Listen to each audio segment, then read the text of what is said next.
Welcome to our channel. Today we how to enable Basecamp message threads for project communication, beginner guide step by step clearly. To enable Basecamp message threads for project communication, start by logging into your Basecamp account. Once logged in, navigate to the project where you want to enable message threads. On the project page, find the Messages section in the sidebar. Click on Messages to access the message features. Look for the Settings option within the Messages section. Click on Settings to open the Configuration menu. In the Settings menu, locate the option for enabling message threads. Toggle the switch to enable message threads. After enabling, be sure to save your changes. Now, return to the main Messages page. You will see an option to start a new message thread. Click on New Message to begin your first thread.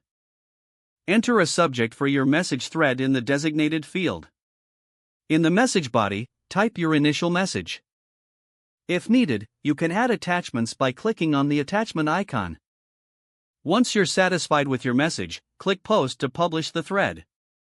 Your team members will now be able to respond directly within the thread.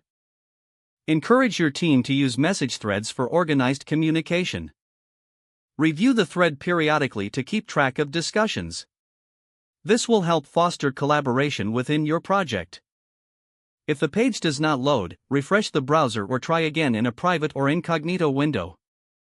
Make sure you are using the correct email address, then retype it carefully to avoid small typos. If your password is not accepted, use the reset option and create a new strong password you can remember. Check your spam folder for verification or security emails, then complete any requested confirmation steps. Enable two-factor authentication if available to improve account security and reduce unauthorized access risk. After signing in, review your profile details so your contact information and settings are accurate and current. If you see an error message, note it down and try again after restarting your device and internet connection. Log out when you finish, especially on shared devices, to keep your account and payment information secure.